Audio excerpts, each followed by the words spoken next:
Cek. Halo sobat Nime. Kita gas lagi dah, Jun. Wah, udah lama gua nggak upload di channel ini ya, coy. Selama ini gua upload terus juga upload sih, tapi di Bacotan Jack. Dan kali ini gua upload lagi dah di sini.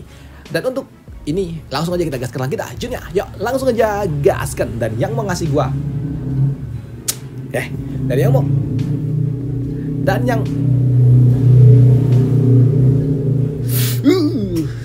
macam dia aja yang punya knalpot tuh. Wah. Dan yang mau ngasih gua kopi bisa banget baca di deskripsi. Yuk, langsung aja kita gaskan. Mereview sedikit dari part sebelumnya. Saat ini Jun, dia pun telah berhasil menaklukkan si jamur ini. Dan dia pun meminta kepada jamur ini untuk menjadikan dirinya sebagai master. Karena Jun telah dijanjikan oleh sistem mendapatkan hadiah yang luar biasa. Tapi karena memang jamur ini menolak untuk tunduk bersama dengan Jun, membuat Jun kesal dan dia ingin merebus jamur ini aja. Hingga membuat jamur ini pada akhirnya dia pun takut dan dia berlutut di hadapan dari Jun. Dan dia bersedia untuk menjadi murid dari Jun. Dan untuk Jun tentunya dia juga memberikan hadiah untuk jamur ini ketika dia bersedia menjadi muridnya, yang membuat jamur itu dia pun langsung bertransformasi dalam bentuk jamur ke dalam bentuk manusianya. Selain itu juga Jun mendapatkan sebuah informasi kalau ternyata lembar raja obat diciptakan oleh Medicine King juga yang telah pergi ke dunia atas dan dia membangun sebuah penghalang di tempat ini karena memang itu semua diciptakan untuk melindungi para medicine yang ada di tempat ini. Dan tak lama setelahnya, lembar raja obat akhirnya tertutup dan pintu keluar pun terbuka hingga membuat para kultivator yang lainnya mereka semua pun langsung berbondong-bondong meninggalkan tempat ini. Begitu juga dengan Jun dan seluruh murid-muridnya. Dan ketika Jun akan pergi di sini, Jun dia juga bertanya kepada muridnya ini, si jamur ini apakah akan ikut bersama dengan dirinya atau tetap tinggal di tempat ini. Sedangkan untuk si jamur ini dia pun ragu dengan apa yang harus dia pilih.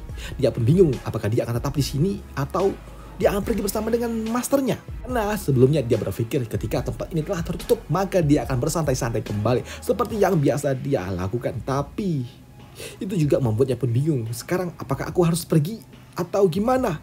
Apakah aku harus pergi menuju dunia yang tidak dikenal? Ujar dari jamur yang bingung. Tapi melihat jamur itu yang bingung, di sini Jun yang memang memiliki waktu yang terbatas membuatnya pun berujar, kalau aku akan mengikuti dan juga menghormati keputusanmu. Jika kau mau tetap di tempat ini ya udah nggak apa-apa. Dan jika nanti ada waktu aku akan datang ke tempat ini 100 tahun lagi. 100.000 tahun lagi. Ujar dari Jun. Dan sampai jumpa, ujar dari Jun. Dan melihat Jun yang pergi meninggalkan dirinya membuatnya pun bingung dengan apa yang harus dia lakukan. Apakah dia akan tetap tinggal di dunia ini atau pergi ke dunia baru. Tapi dia juga tahu di dunia ini sungguh sangat bosan, membosankan dan kosong, hampa. Hingga membuat dirinya pun bingung dengan apa yang harus dia lakukan. Tapi dia juga takut dengan adanya dunia luar. Dan itu membuatnya pun tidak, aku tidak mau tinggal di tempat ini lagi. Ujar dari jamur itu yang pada akhirnya dia pun terbang mengikuti Jun. Master tunggu, ujar dari jamur itu. Di sini jamur ini dia juga mengatakan kalau dia ingin ikut bersama dengan Jun melihat dunia luar. Dan untuk Jun, baiklah, ayolah ikutlah dengan diriku, ujar dari Jun. Dan melihat jamur itu pergi bersama dengan kultivator manusia membuat mereka pun bingung. Para Medicine King yang lainnya mereka pun bingung kenapa jamur itu malah meninggalkan mereka. Dan itu membuat mereka pun berpikir apakah jangan-jangan karena dia telah mendapatkan bentuk manusianya.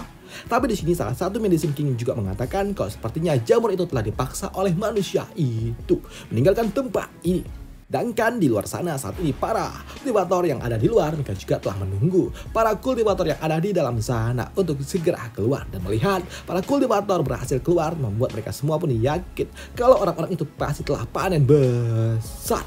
Dan tak lama setelahnya kini muncullah orang tua ini, si botak. Pada akhirnya dia pun keluar dari dalam tempat itu yang membuatnya pun sungguh sangat senang. Dan dia ingin segera membalas apa yang telah dilakukan oleh Jun dan juga yang lainnya. Dan ketika si botak ini keluar, dia juga langsung disambut oleh murid-muridnya yang mengatakan kalau senior mereka, tuan mereka, tetua mereka ini pasti telah mengumpulkan harta yang sangat luar biasa banyak. Ujar dari para botak-botak lainnya. Namun mendengar apa yang diucapkan oleh murid-muridnya membuat botak tua ini dia pun kesal karena dia nggak dapat apa-apa. Dan dia juga berujar, kau yalah, apakah aku terlihat seperti aku telah membawa banyak sesuatu? Ujar dari orang tua ini yang marah. Dan melihat masternya yang marah membuat botak-botak yang lain mereka semua langsung keringat dingin. Tapi di sini mereka semua juga ternotis ketika mereka mendengar kalau ternyata ada seseorang yang meminta kepada mereka semua untuk diam. Nah itu membuat para kultivator yang baru aja keluar mereka semua pun ternotis karena ternyata yang berbicara itu adalah Jun KW-nya. Dimana Jun KW-nya ini mereka pun datang untuk mengambil semua hasil panen yang telah didapatkan oleh para kultivator itu. Dan melihat itu semua tentunya membuat para kultivator yang lainnya mereka semua pun kesal dengan Jun. Tapi mereka juga tahu kalau mereka nggak bisa ngapa-ngapain mengingat reputasi yang dimiliki oleh Jun sungguh luar biasa yang dapat menjatuhkan, mengalahkan seorang master ranah immortal. Apalagi mereka yang cuman kaleng-kaleng. Bahkan untuk garis biru ini, garis pirang ini, dia juga kesal dengan Jun yang berani-beraninya justru malah mengambil keuntungan dari apa yang telah mereka lakukan di dalam sana. Sedangkan untuk Jun sendiri, Jun asli dia pun gak menyangka kalau ternyata dia dapat bertemu dengan orang-orang yang telah merusak reputasi yang dia miliki. Aku tidak menyangka kalau ternyata aku tidak perlu sulit-sulit untuk pergi mencari kalian. Dan ternyata kalian justru malah datang sendiri ke hadapanku. Ucap dari Jun yang kesal dengan orang-orang yang telah merusak reputasi yang dia miliki.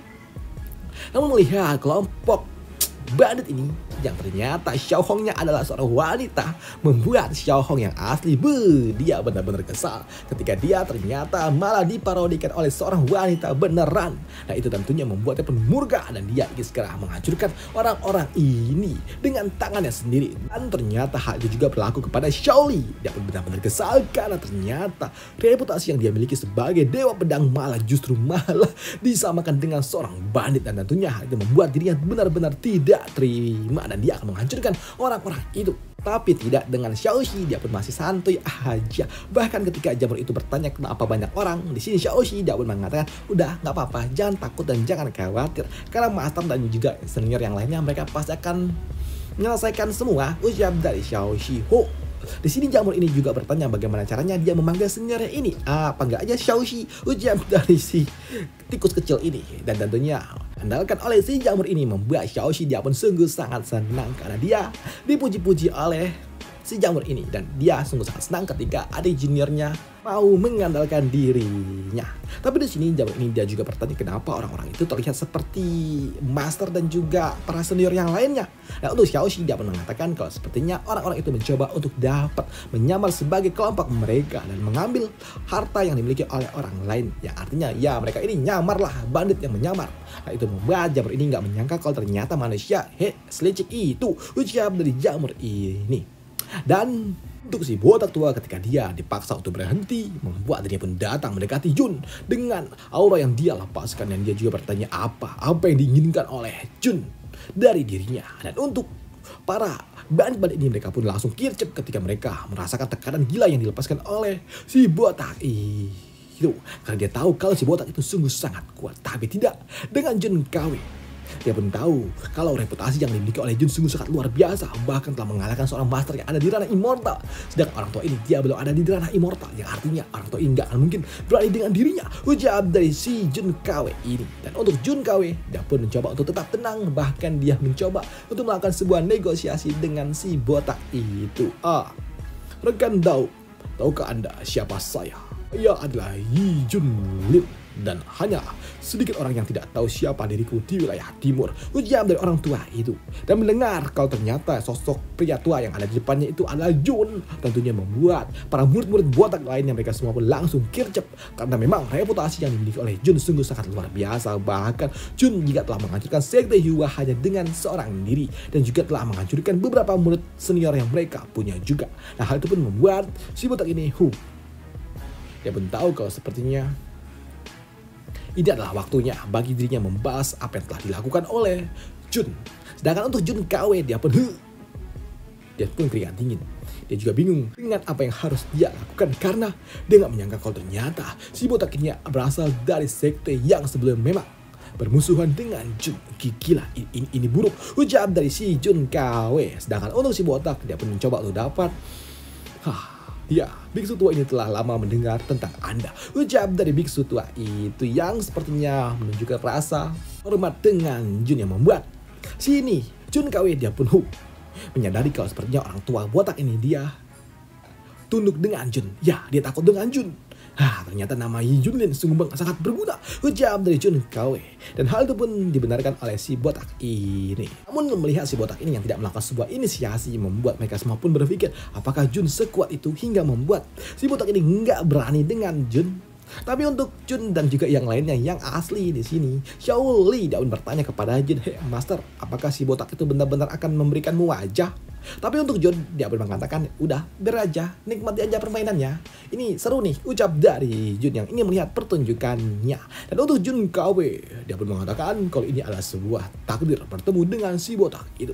Dan dia pun juga mengatakan kalau dia nggak ingin si botak ini ikut campur dengan urusannya. Jadi si Jun KW dia pun mengusir si botak ini untuk tidak mengganggu urusannya.